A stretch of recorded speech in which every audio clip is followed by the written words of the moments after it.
डालने दे रहे किसी तरह भी, नहीं डालने दे रहा प्रशासन बिल्कुल भी। चेक पोस्ट का मतलब है आप पर्ची चेक करने आपका अधिकारी नहीं है, आपको किसी भी अधिकार पर्ची चेक करने का बताइए।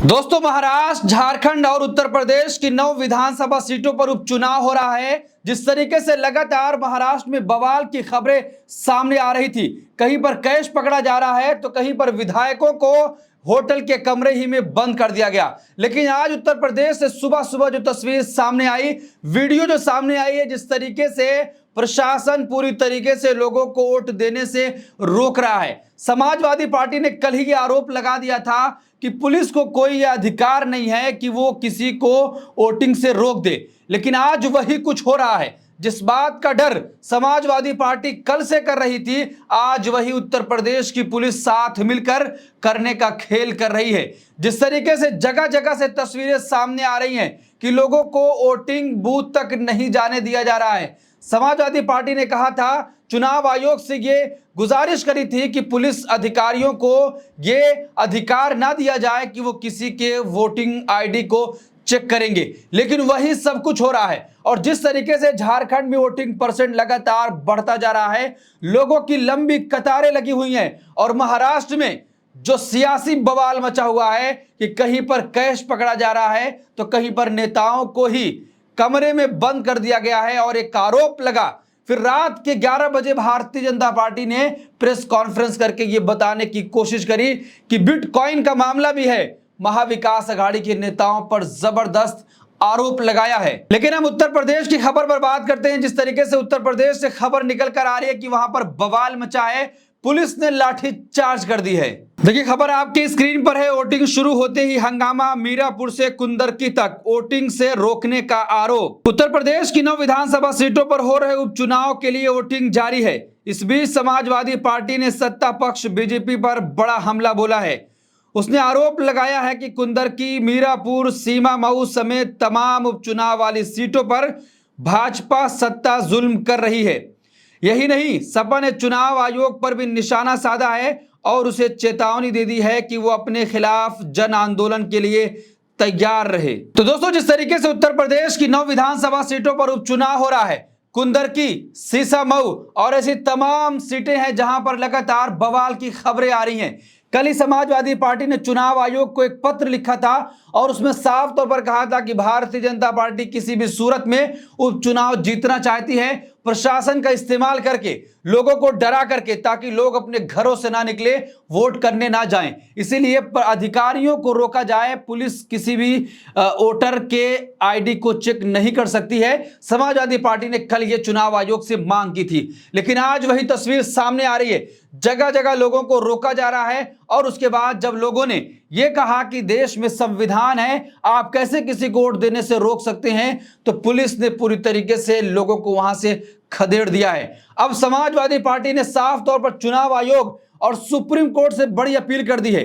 चुनाव आयोग के खिलाफ कह दिया है कि जन आंदोलन के लिए चुनाव आयोग तैयार हो जाए। जिस तरीके से यह कहा जाता था कि इस देश में अब चुनाव निष्पक्ष नहीं हो रहे हैं क्योंकि चुनाव आयोग पर दबाव है, चुनाव आयोग सत्ता पक्ष के दबाव में रहकर काम करता है। अब समाजवादी पार्टी ने जन आंदोलन छेड़ने की बात कर दी है। क्या उपचुनाव के बाद समाजवादी पार्टी अब ईवीएम और चुनाव आयोग के खिलाफ एक बड़े आंदोलन की तैयारी कर रही है? देखिए, समाजवादी पार्टी ने ट्वीट करके लिखा है कि कुंदरकी, मीरापुर, सीसामऊ समेत तमाम उपचुनाव वाली सीटों पर भाजपा सत्ता जुल्म कर रही है। पुलिस के माध्यम से वोटरों को वोट डालने से रोका जा रहा है। वोटर इस सब से डरे बिना, घबराए बिना घरों से निकलें और वोट जरूर डालें और बीजेपी को चुनाव हराएं। चुनाव आयोग के काले कुकर्म उजागर हो चुके हैं। चुनाव आयोग अपने खिलाफ जन आंदोलन को तैयार हो जाए। समाजवादी पार्टी ने साफ तौर पर ट्वीट करके कहा है, लेकिन अखिलेश यादव ने क्या कुछ कहा है? सुप्रीम कोर्ट से कहा है कि तुरंत संज्ञान लेकर ऐसे अधिकारियों और पुलिस के लोगों पर कार्रवाई होनी चाहिए। देखिए, सपा प्रमुख अखिलेश यादव ने ट्वीट करते हुए कहा, माननीय सर्वोच्च न्यायालय और निर्वाचन आयोग से अपील है कि अभी अभी प्राप्त वीडियो साक्ष्यों के आधार पर तत्काल संज्ञान लेते हुए दंडात्मक कार्रवाई करें और निष्पक्ष चुनावी प्रक्रिया को भी सुनिश्चित करें। जो भी पुलिस अधिकारी वोटर कार्ड और आधार आईडी चेक कर रहे हैं, उन्हें वीडियो के आधार पर तुरंत निलंबित किया जाए। पुलिस को आधार आईडी कार्ड या पहचान पत्र चेक करने का कोई अधिकार नहीं है। तो दोस्तों, उत्तर प्रदेश में जो 9 सीटों पर उपचुनाव हो रहा है, ये सीएम योगी की साख पर दांव लगा हुआ है। अगर चुनाव हार जाते हैं, जिस तरीके से लोकसभा में नतीजे आए थे, उसके बाद से ही ये खबर आने लगी थी कि उत्तर प्रदेश के सीएम को कुर्सी से हटा दिया जाएगा। और अब चुनाव है, अगर उपचुनाव में भी नतीजे भाजपा के खिलाफ जाते हैं तो योगी आदित्यनाथ के खिलाफ पूरी तरीके से भारतीय जनता पार्टी का आला कमान लग जाएगा और अपने साख बचाने के लिए प्रशासन को पूरी तरीके से उतार दिया गया है। जिस बात की आशंका लगाई जा रही थी, वही सब कुछ हो रहा है। मुस्लिम मतदाताओं को खास तौर पर वोट देने से रोका जा रहा है। महिलाओं को बुर्के चेक किए जा रहे हैं। जो बुर्के में आ रही, कहा जा रहा है कि पहले आप बुर्का उतारिए, उसके बाद आपको वोट देने दिया जाएगा।